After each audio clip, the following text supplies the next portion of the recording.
कुठे ना कुठे कार्यकर्ता एकामेकासाठी धावून जातो, एकामेकासाठी उभा राहतो आणि संघर्षशील वातावरण मध्ये काम करून घडलेला कार्यकर्ता हाच राष्ट्र निर्माणाचं योग्य काम करू शकतो। माननीय पंतप्रधानांनी आणलेली सगळी योजना, माननीय देवेंद्रजींच्या नेतृत्वामध्ये चालत असलेलं महाराष्ट्राचं यशस्वी सरकार, पण ह्या सगळ्या गोष्टी जनतेसमोर घेऊन जाण्यासाठी लागतो तो कार्यकर्ता लागतो। आणि इथे मानपूर शिवाजीनगरमध्ये मला माहिती आहे की आजही अशी परिस्थिती की काही बूथमध्ये आपल्याला बूथ प्रमुख सुद्धा मिळाले। अशा परिस्थितीमध्ये आहे ते काम, हातातलं काम हे माझं स्वतःचं काम आहे। राष्ट्र निर्माणसाठी मी काम करतोय। मोदी जी के हाथ मजबूत करने के लिए मैं काम करता हूँ।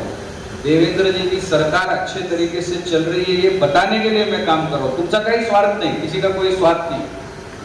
जो काम कर रहे वो मिला हुआ काम ईमानदारी से करना, पार्टी के पत्रक घर घर तक पहुंचाना, पार्टी का झंडा नहीं लगता था, ऐसी परिस्थिति में इन कार्यकर्ताओं ने इस क्षेत्र में काम किया है। और मुझे उस बात का आनंद है कि 5 साल मेरे संसदीय कार्यकाल में सबसे ज्यादा बार आने का सौभाग्य अगर किसी विधानसभा को मिला तो आपकी विधानसभा को। म्हणजे मला आठवतंय की आपण कोशम्मा देवी आणि मयक्का देवीच्या 2 मंदिरापासून आपल्या कामाची सुरुवात केली आणि ती सुरुवात करत करत कमीत कमी 7 ते 8 मंदिर आपण तयार केले,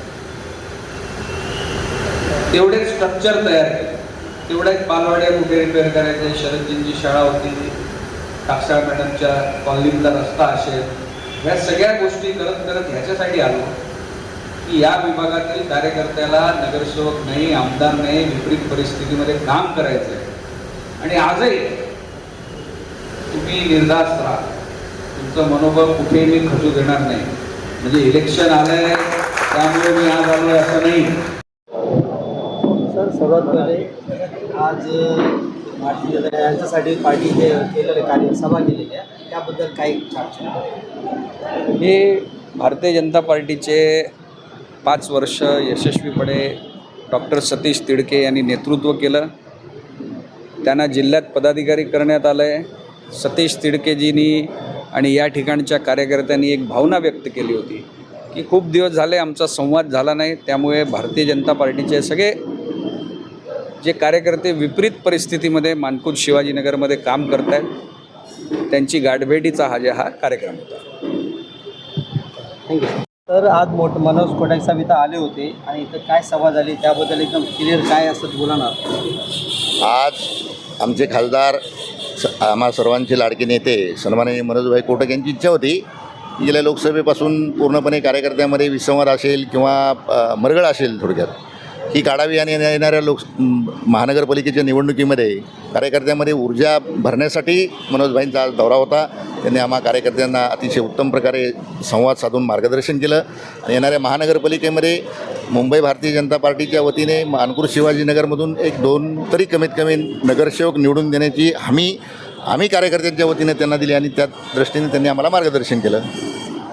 आता भरपूर वर्षानंतर इथं मनोज कोटक साहेब आलेले आहेत, त्याबद्दल काय बोलणार। भरपूर वर्षानंतर नाही, 2019 ते 2024पर्यंत अतिशय उत्तमपणे ईशान्य मुंबईमध्ये एक अतिशय आदर्श असं काम खासदार म्हणून त्यांनी केलेलं आहे आणि आम्ही त्यांचे कार्यकर्ते भारतीय जनता पार्टीचे सेवक म्हणून आम्ही या ठिकाणी कार्यकर्त्यांच्या मेळाव्याला उपस्थित होतो।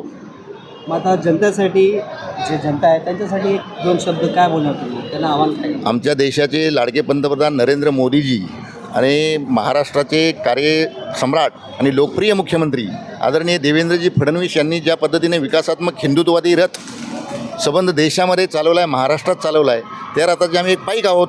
त्या दृष्टीने मानपूर शिवाजीनगरमध्ये आम्ही येणाऱ्या महानगरपालिकेमध्ये ऐतिहासिक कामगिरी आदरणीय आमचे सर्व जिल्ह्यातील नेते भारतीय जनता पार्टीचे आमचे लाडके माजी मुंबई अध्यक्ष आशिषजी शेलार असतील, आता वर्धमान अध्यक्ष मुंबई भारतीय जनता पार्टीचे आहेत ॲडव्होकेट अमित साटम जे असतील, त्यांच्या नेतृत्वाखाली येणाऱ्या महानगरपालिकेच्या निवडणुकीमध्ये ऐतिहासिक कामगिरी सर्व पार्टी कार्यकर्त्यांच्या वतीने आम्ही त्यांना हमी दिलेली आहे।